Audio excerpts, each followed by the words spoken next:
नमस्कार शेतकरी बंधूंनो, बाकाल agro pattern YouTube चॅनलमध्ये मी ज्ञानेश्वर बाकाल पुन्हा एकदा सर्व शेतकरी बांधवांचं मनापासून स्वागत करतो.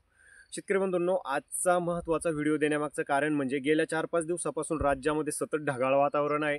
बऱ्याच ठिकाणी पाऊस झाला आहे आणि त्याचा परिणाम म्हणजे शेतकरी बंधूंनो, आज सकाळच्या सत्रामध्ये जर तुम्ही बघितलं असेल तर मोठ्या प्रमाणामध्ये जे धुकं आहे तर ते धुकं आलेलं आहे, दवसुद्धा पडतंय.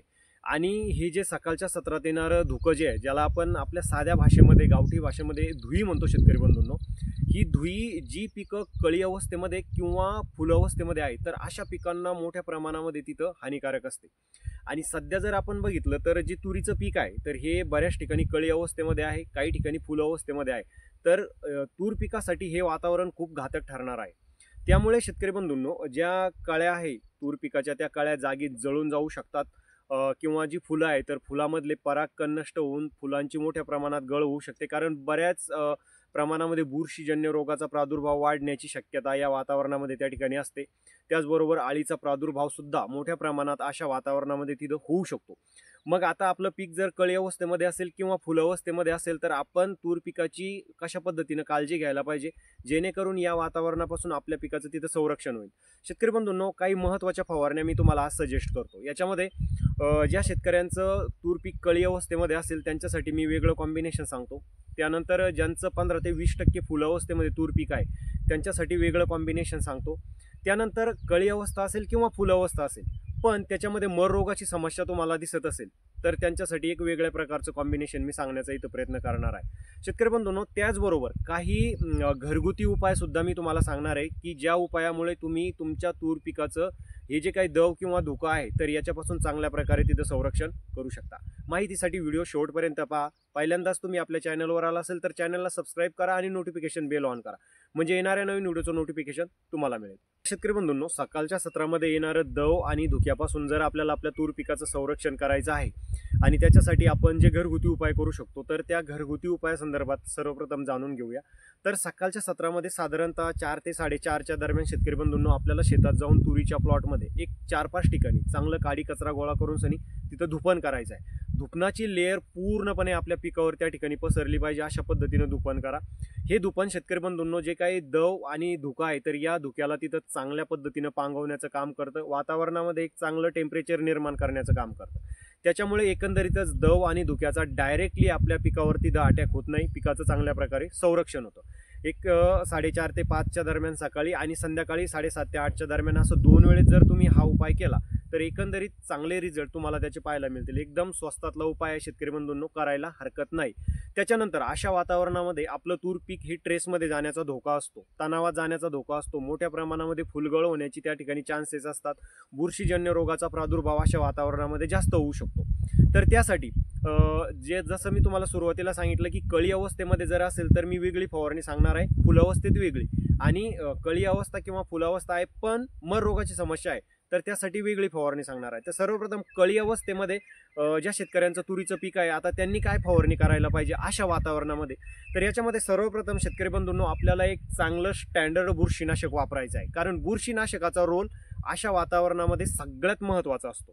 तर बुरशीनाशक आपल्याला साधं वापरायचं नाहीये, चांगल्या प्रकारचं बुरशीनाशक वापरायचं आहे. तर बुरशीनाशकामध्ये शेतकरी बंधूंनो तुम्ही ॲमिस्टर टॉप किंवा कॅब्रिओ टॉप या दोन्हीपैकी कोणतं तरी एक बुरशीनाशक तिथं वापरायचं आहे. ॲमिस्टर टॉप जर तुम्ही घेतलं तर साधारणतः 20 मिली प्रति 20 लिटरच्या पंपाला तुम्हाला त्याचा वापर करायचा आहे.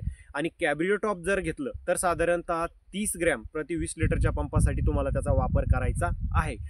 त्याबरोबर शेतकरी बंधूंनो एक चांगलं विद्रव्य खत फवारणीमध्ये आपल्याला घ्यायचं आहे. म्हणजे कळी अवस्था असेल तर चांगल्या प्रकारे कळ्या निघाल्या पाहिजे, फुटवे सुद्धा निघाले पाहिजे. तर त्यासाठी 1261 या विद्रव्य खताचा तुम्ही वापर करू शकतात 80 ते 100 ग्रॅम प्रति 20 लिटरच्या पंपासाठी.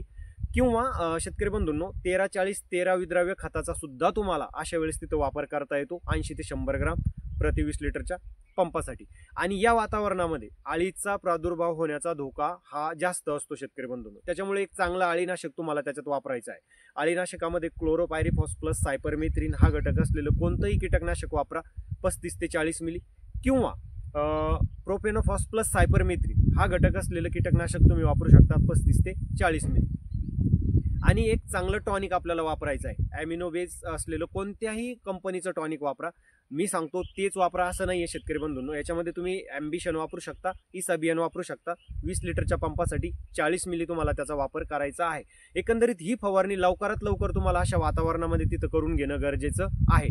आता त्याच्यानंतर शेतकरी बंधूंनो, ज्या शेतकऱ्यांचं तुरीचं पीक अशा पद्धतीनं फुलावस्थेमध्ये आहे, म्हणजे 15 ते 20% फुलधारणा झालेली आहे, मग अशा वेळेस तुम्ही कोणती फवारणी करायला पाहिजे? तर शेतकरी बंधूंनो, सर्वप्रथम याच्यामध्ये जे बुरशीनाशक मी तुम्हाला सुरुवातीच्या कॉम्बिनेशनमध्ये सांगितले त्याच बुरशीनाशकाचा वापर करायचा, म्हणजे ॲमिस्टर टॉप किंवा कॅब्रिओ टॉप सारखं बुरशीनाशक तुम्हाला त्याच्यामध्ये वापरायचं आहे. प्रमाण मी ऑलरेडी सांगितलं आहे. ॲमिस्टर टॉप 20 मिली, कॅब्रिओ टॉप घेतलं तर 30 ग्रॅम प्रति 20 लिटरच्या पंपासाठी. आता याच्यामध्ये तुम्हाला जे टॉनिक वापरायचं आहे, तर याच्यामध्ये तुम्ही वरद कंपनीचं जे फ्लॉवर स्ट्रॉंग आहे त्याचा वापर करायचा आहे 30 ते 35 मिली प्रति 20 लिटरच्या पंपासाठी शेतकरी बंधूंनो. आणि त्याच्यासोबत तुम्हाला वरदचं चमत्कार नावाचं जे हे आहे PGR आहे, तर त्याचा वापर करायचा आहे 5 मिली प्रति 20 लिटरच्या पंपासाठी. आणि शेतकरी बंधूंनो, अळीनाशकामध्ये फुल अवस्थेमध्ये असताना जे अळीनाशक आपल्याला वापरायचं आहे, तर अळीनाशकामध्ये तुम्ही क्रिस्टल कंपनीचं अपेक्स 50, ज्याच्यामध्ये इमामॅक्टिन बेन्झॉइट आणि पिप्रोनिल हे 2 घटक आहे. म्हणजे रस शोषण करणारी कीड पण चांगली नियंत्रणात येईल आणि आळीचं पण 100% तिथं नियंत्रण होईल. 30 ते 35 मिली प्रति 20 लिटरच्या पंपासाठी तुम्हाला त्याचा वापर करायचा आहे. किंवा तुम्ही मिसाईल या कीटकनाशकाचा सुद्धा वापर करू शकता, ज्याच्यामध्ये फक्त इमामॅक्टिन बेन्झॉइट हा घटक आहे. 15 ग्रॅम प्रति 20 लिटरच्या पंपासाठी तुम्हाला त्याचा वापर करायचा आहे. त्यानंतर ज्या शेतकऱ्यांचं तुरीचं पीक कळी अवस्थेमध्ये आहे किंवा फुल अवस्थेमध्ये आहे, पण त्याच्यामध्ये मर रोगाची समस्या दिसते, तर अशा शेतकऱ्यांनी वेगळं कॉम्बिनेशन घ्यायचं आहे. तर याच्यामध्ये मर रोगाच्या नियंत्रणासाठी शेतकरी बंधूंनो, तुम्ही जे बुरशीनाशक मी तुम्हाला सांगणार आहे, तर पहिल्या 2 कॉम्बिनेशनमध्ये जे बुरशीनाशक मी तुम्हाला सांगितले, तर त्याच्यापेक्षा थोडं वेगळं तुम्हाला बुरशीनाशक वापरायचं आहे. तर अशा वेळेस तुम्ही मर रोगाच्या नियंत्रणासाठी शेतकरी बंधूंनो ब्लू कॉपर म्हणजे कॉपर ऑक्सिक्लोराइड या बुरशीनाशकाचा तिथं वापर करायचा आहे. 20 लिटरच्या पंपासाठी साधारणतः 40 ग्रॅम तुम्हाला ते वापरायचं आहे. आणि त्याच्यासोबत स्ट्रेप्टोसायक्लिनचा वापर करायचा आहे 3 ग्रॅम प्रति 20 लिटरच्या पंपासाठी. शेतकरी बंधूंनो, आता याच्यामध्ये जे टॉनिक वगैरे तुम्हाला वापरायचं आहे, तर कॉपर ऑक्सिक्लोराइड असल्यामुळे याच्यामध्ये विद्राव्य खतं आपल्याला चालत नाही शेतकरी बंधूंनो. तर एक चांगल्या प्रकारचं टॉनिक तुम्ही घेऊ शकता, ज्याच्यामध्ये टाटा बहार या टॉनिकचा वापर करा 40 मिली प्रति 20 लिटरच्या पंपासाठी. आणि याच्यामध्ये बोरॉन जर तुम्ही घेणार असेल तर साधं बोरॉन घेऊ नका, चिलेटेड बोरॉन घ्या. कारण कॉपर ऑक्सिक्लोराइड सोबत साधं बोरॉन जात नाही, त्याच्यामुळे चिलेटेड फॉर्ममधलं बोरॉन घ्या. चिलेटेड बोरॉन जर घेतलं तुम्ही तर साधारणतः 10 ग्रॅम प्रति 20 लिटरच्या पंपासाठी तुम्हाला चिलेटेड बोरॉनचा वापर करायचा आहे. आणि अळीनाशकामध्ये शेतकरी बंधूंनो, अशा वेळेस तुम्ही आलिका या कीटकनाशकाचा तिथं वापर करायचा आहे. 15 लिटरचा पंप असेल तर साधारणतः 10 मिली वापरा, आणि 20 लिटरचा पंप असेल तर साधारणतः 15 मिली तुम्हाला आलिका या कीटकनाशकाचा तिथं वापर करायचा आहे. अशा पद्धतीनं शेतकरी बंधूंनो, जे कॉम्बिनेशन मी तुम्हाला सांगितले कळी अवस्थेमध्ये, फुल अवस्थेमध्ये, किंवा कळी अवस्था आणि फुल अवस्था आहे पण मर रोगाची समस्या आहे, तर त्याच्यासाठी जे वेगळे कॉम्बिनेशन सांगितले, तुमच्या पिकाची अवस्था काय आहे त्याच्यानुसार तुम्ही कोणतं तरी एक कॉम्बिनेशन घेऊन लवकरात लवकर फवारणी करणे गरजेचे आहे, जेणेकरून येणारं जे काही दव आणि धुका आहे तर त्याचा अटॅक तुमच्या तूर पिकावरती कमी होईल, फुलांची गळ कमी होईल. शेतकरी बंधूंनो, हा व्हिडिओ आवडला तर लाईक करा आणि जास्तीत जास्त शेअर करा. एक नवीन माहिती घेऊन आपण पुढच्या व्हिडिओमध्ये भेटूया शेतकरी बंधूंनो. तोपर्यंत नमस्कार.